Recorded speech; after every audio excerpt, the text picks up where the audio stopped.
This is a short audio piece that's an add-on to a video that I made recently. Well, it was an audio upload I made recently talking about the divisions within the Irish nationalist movement and its tendency to fracture or fragment into small groups, and how this is a problem because when you're looking at Ireland, the population is 5.3 million in the Republic, and as you know, not everyone within that population is engaged against globalism, and obviously the nationalist movement or the right-wing movement is just a fraction of that, and itself is divided into smaller groups.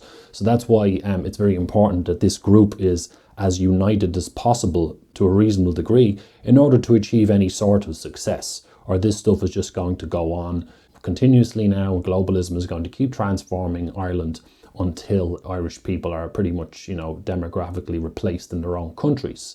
And then, you could argue that all hope is lost and so on. So the clock is ticking, and these divisions and so on do matter.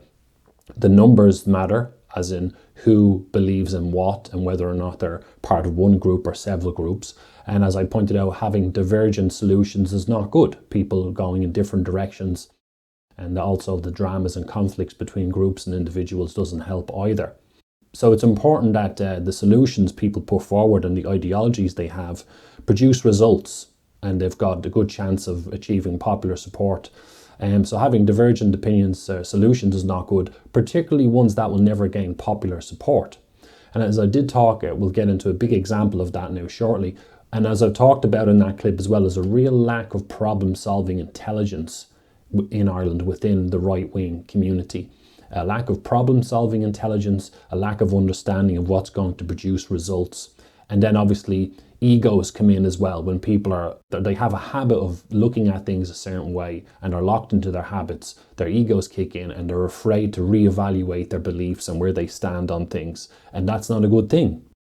So what I'm going to talk about in this clip is that there's a lot of people in the nationalist movement in Ireland who are fascinated with National Socialism. And this is actually a worldwide cult movement itself, because people have indoctrinated themselves into this idea that National Socialism is the solution, is the way out of the mess that we're in. And I actually believed in that myself to a degree at certain points, but then I kind of snapped myself out of it when I kind of evolved my understanding a little bit. And I've spent years being interested in that subject. World War II, what happened after World War I, Weimar Germany, and between 1919 and when the Nazis came to power in 1933, when Hitler was made chancellor, and the struggles with communism after World War I, which I obviously know a lot about because I wrote a book about that stuff and the indoctrination. So I know all about that era, and I looked into it for many years from different angles. And before I continue, whatever people think, this is the lack of problem-solving intelligence I was talking about.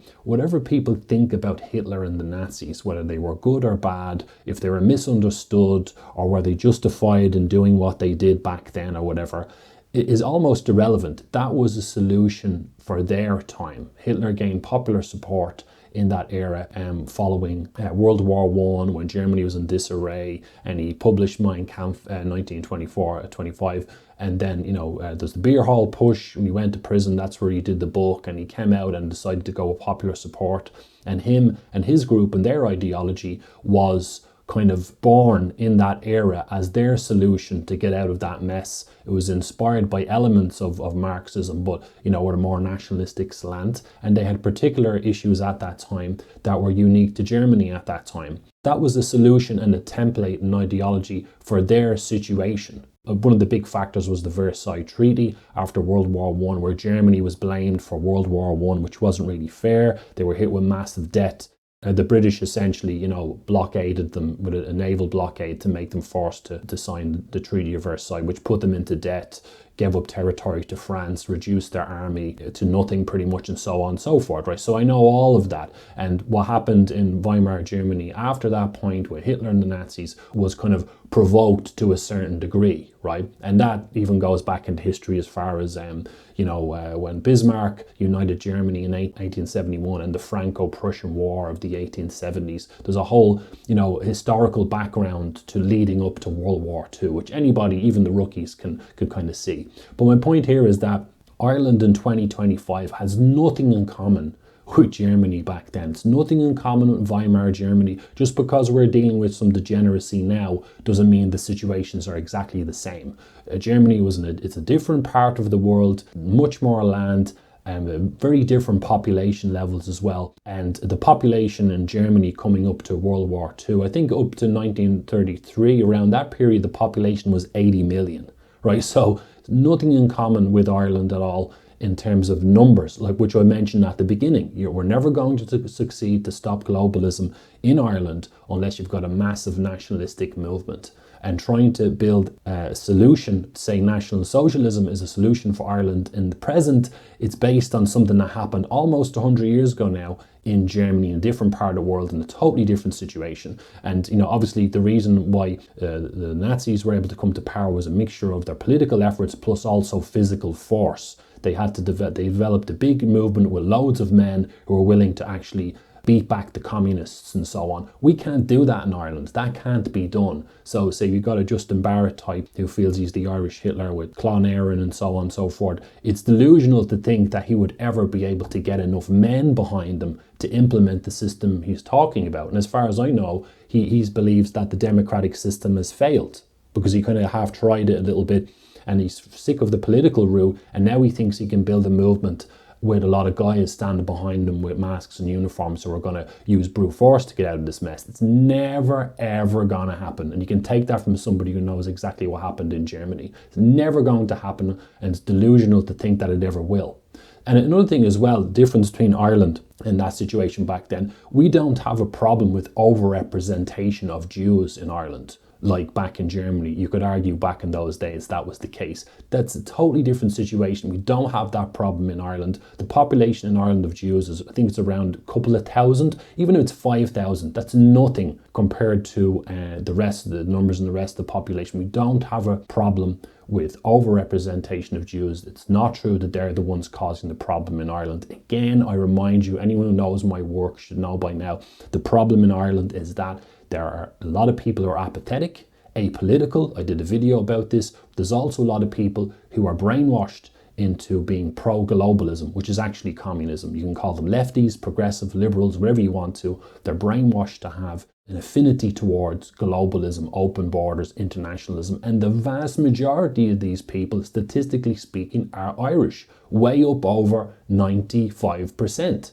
I'm not saying 95% of the Irish population. I'm saying 95% of all the people pushing globalism, statistically speaking, in Ireland are not Jewish. It's Irish people who are brainwashed. So there's many reasons why the Irish situation has nothing at all to do or nothing at all in common with the situation in Germany back in those days. And again, to just, not an olive branch from saying whatever you think about how good Hitler was as a leader or benevolent the Nazis were or were not is besides the point. I'm saying they're different situations, and trying to put National Socialism on the table as a solution for Ireland in the present is a stupid idea. It doesn't take account into optics. It's stupid in terms of efficiency. It's never going to produce results, and it's a complete waste of time. And the reason why I'm making this clip is because, like I said, these divisions are not good. They don't produce results. And you're never going to gain any sort of popular support with this ideology, whether it's political or whether it's physical or anything else. It's never going to work or overthrowing the state. Never going to happen in Ireland. And the optics aren't good as well on an international stage. As many people should be aware by now, what we're really dealing with is international communism, aka globalism, and the optics of this aren't good. If you set out your stall as being National Socialist, you're immediately alienating yourself from other groups and even nations who don't agree with that ideology because they know better. The optics aren't good on a domestic political sense or international political sense. The optics aren't good. And obviously, of course, Jew hatred and blaming the Jews for everything and National Socialism tend to go hand in hand. So that leads to a few problems in itself. The Americans, who we think are the main obstacle to the spread of communism in the world and always have been, there are many people in America in positions of influence who are Jewish, and if they see the massive portion of the Irish population is brainwashed into thinking the Jews are behind everything or self-brainwashed, that doesn't look good. It's not good to gain support from the Americans. And there's a lot of people, some people in Ireland talking about how, you know, it would be good that if we had support from the Americans to, you know, gain financial support similar to what Sinn Féin has been doing for years, and maybe a new nationalist movement could try to do that. If you are associated with people who are obsessed with the Jews and National Socialism, that's not a good look. People are not going to give you the support in political or financial or otherwise. The whole thing of Jew hatred and National Socialism also tends to cloud people's judgment when it comes to the whole thing of the Palestine and Israel conflict, because it tends to lead people to have a bit more sympathy towards Palestine because of the whole Jew hatred thing. And they don't understand that it's much better if you're Irish to not give Palestinian activism an inch. You don't have to condone everything Israel does. You don't have to love Israel and Jewish people. But what you don't want to do is start giving your sympathy towards Palestinian activism because you think Israel and the Jews are evil. Or to think that they're equal, because they're not. Because as I talked about in the clip I put up recently about Zoran Mamdani, the Muslim mayor of New York, when I was talking about Islam and communism on a global scale, what this is really about is all about the spread of communism. And it's actually in our interests to be a little bit more pro-Israel if you're in a Western country than to be pro-Palestine. So a lot of these things are connected, but this is where people's beliefs start to cloud their judgment. And people in Ireland as well, they can call themselves National Socialists, but also be contaminated with Marxist thinking, and they've fallen for the Cold War propaganda that they should feel sympathy towards Palestine. This is not a good thing overall. It's not a good thing for nationalism in Ireland at all.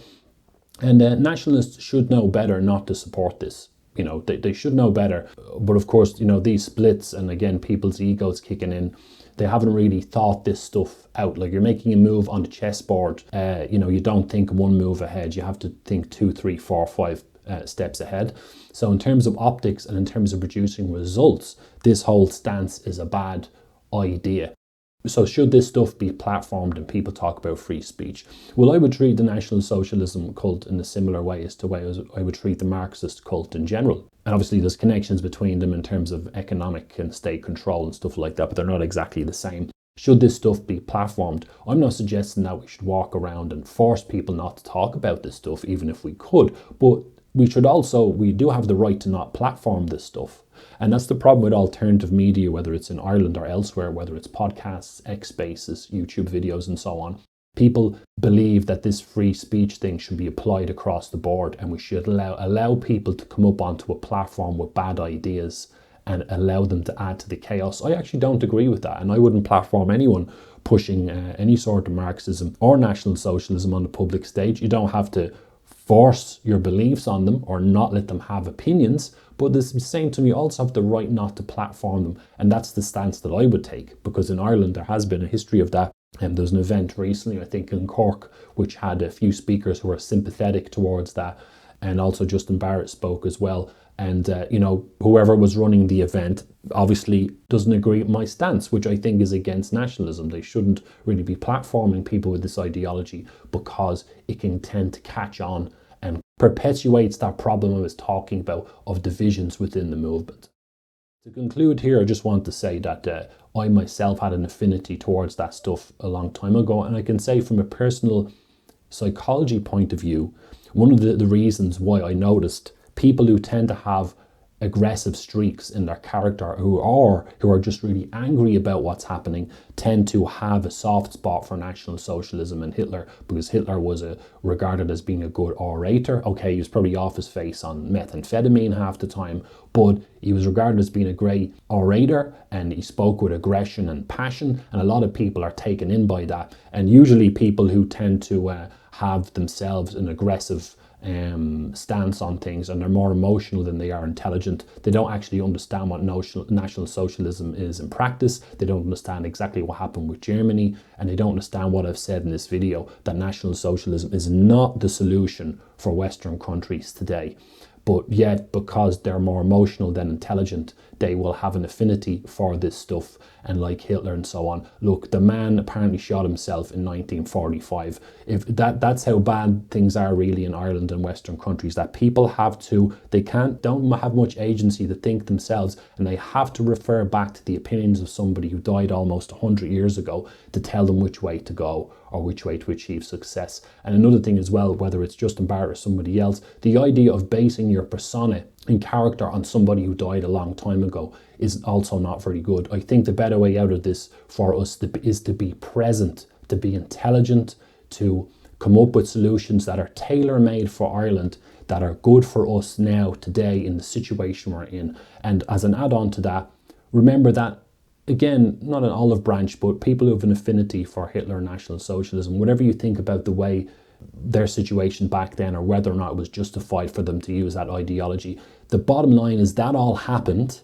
And after World War II, the world developed the opinion that the Nazis were evil. And the truth of the matter is, whether that's true or not, we in the present now have to deal with that stereotyping or whatever. There's a better word I can't think for right now. That being put in that box and being judged now for having that ideological stance. It's just the way it is. And we're trying to deal with a small population like in Ireland, where people, not everyone's going to be nerds for this stuff like me or possibly you. And they are just going to, as soon as they hear National Socialism and they hear you going on about Jew hatred, they're just going to switch off. You're never going to gain popular support. So World War II did happen. This is the situation we're in. And this is one of the several reasons why National Socialism as a solution is not a good idea for Ireland, is never going to gain popular support. And that's just one of the several bad habits I've noticed within the nationalist movement that really affects the efficiency, the efficacy of the nationalist movement overall. So my website is resolvingor.com. So that's the letter R for Romeo, resolvingor.com. My book is Red Pandemic, the Global Marxist Cult, which is about the real issue in the world, Marxism and Marxist brainwashing. Remember, globalism is Marxism, open borders, anti-patriotism, degeneracy, anti-Christianity, BLM, you name it, the climate change movement, etc., etc., all comes from Marxism. And unless people understand Marxism and Marxist brainwashing, none of this is going to stop. The book is an introduction to this subject. I'd urge people to read it. The website, resolvingor.com. Thank you very much for listening, and I will speak to you in the next one.